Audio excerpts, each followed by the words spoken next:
So my name is Mark Brown. I'm with BTS Funding. I'm a part of the Better Than Success Real Estate League, and I get people money to buy real estate. I started off in this business working with retail buyers. That's people that are home buyers. They're buying houses to live in for the most part. And after working for about a year and a half, a friend of mine who was an investor, and he was actually working with other investors, getting them funding for their deals. He said, hey, I feel like you're always working, like you're always in the office, you're working harder than I am. I was like, I probably am, like, you got a head start on me. I just learned about this business a year or two ago. And he was like, well, look, man, I'm working with investors and I don't work as hard as you do. Maybe you should try this out. I said, oh, how you doing, And if anybody's read Nicole's book, The Anti-Hustle, I don't mind working hard, but if I could work hard and work smarter, that's always, the optimal choice. So I started working with investors at the end of 2016, and for pretty much all of last year, obviously this year, I'd say 90% of my clients have been investors, people that are buying properties as income producing assets, right? And so what we're looking to do here is educate you guys on how the money works. Because if you talk to any big investor, last year,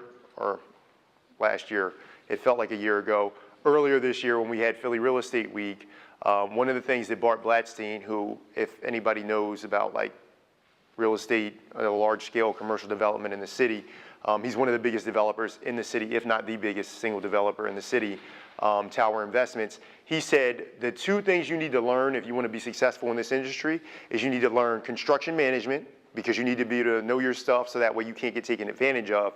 He goes, you need to learn financing. And if you learn those two things, this is a forever play for you, and you can make a lot of money and change your family's history and, buy entire hotels in Atlantic City like he's doing after a 30-year career. So one of the things that's really important to me is making sure that I pass the play to everybody that I meet, right? Because I didn't know that this was a thing that was accessible to me. Like, I've been a worker my whole life. I've never been lazy. I've always been pretty sharp. But when I first found out about this, I was like, wait, this is it? This is easy? I always assumed you already had to have money to get into real estate. Has anybody ever felt that way? Like, from the outside looking in, you were like, oh yeah, you got to be rich or you can't invest in real estate. So like, that's why rich people do real estate. Well, no, rich people do real estate because people get rich in real estate and then they keep running the play, right? So we're going to go over 4 basic things, and then once we finish that, we're going to open it up for the questions. Is that fair? All right. So the first topic we're covering today is, does my deal qualify for a hard money loan? Now, some of you are members of the Better Than Success Real Estate League, so you should know these things because you've watched the new member videos, you've been to the meetings, you're talking to other people who are investing. But I'm going to go over the types of deals that funders are looking for to give you money on. And in reality, these are the types of deals that you want to invest in just in general because they're good deals, right? So is anyone familiar with the 65% rule? Show of hands. Okay, so not every hand is raised.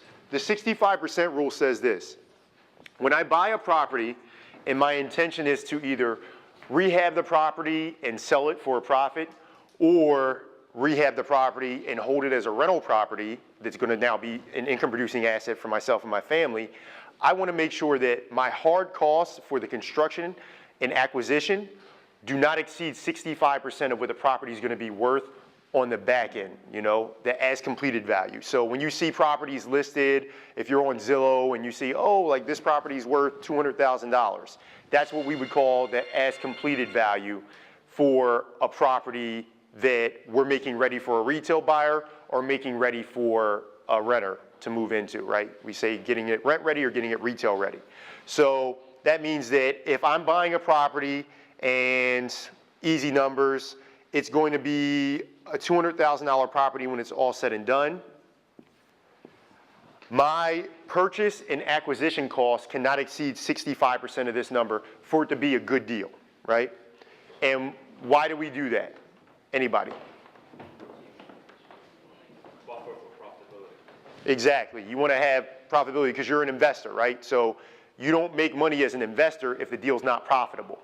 What we're looking to do is 65%, $200,000 after repair value, we want to make sure that our costs don't exceed $130,000, right? Our hard costs. Now, there's going to be other costs that are inherently when you're buying property. When you buy property in Philadelphia, you have, 4.278% transfer tax. That's due on the transaction. That's split between the county and the state. So part of the money that you're going to be spending is just going to be going to the county because that's how they, pay for everything. You're going to have other costs that are inherent. If I'm buying a property, I'm going to have insurance. I'm going to have all those things, right? But let's not figure that. Let's just say my acquisition and construction costs. If I'm buying a property from a wholesaler and the wholesaler's charging me a fee, that would be part of the acquisition cost. So I would want to figure that number in. So if any of you have worked with wholesalers, I'm sure you've seen some deals come out and they're not 65%, right? You're like, hey, this looks like, maybe this needs to be listed on the multiple listing service because I'm not paying this as an investor.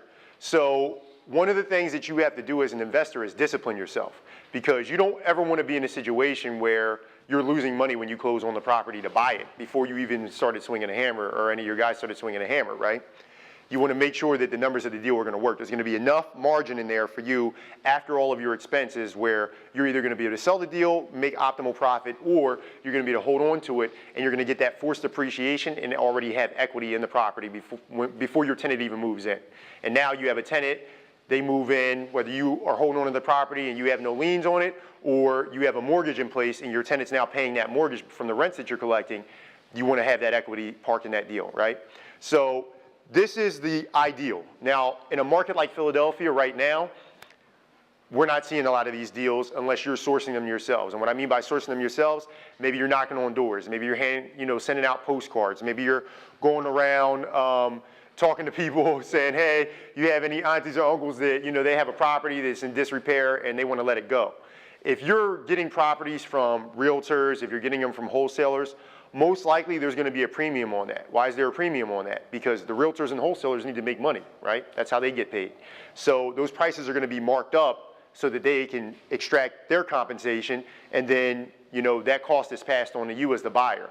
So 65% deals, definitely the ideal. There's definitely still those deals available here in this market and wherever you may be, but we can work with it if it's not a 65% deal. It just means that there's going to maybe need to be some more skin in the game from you on that acquisition, especially if you're going to be using someone else's money to fund the deal.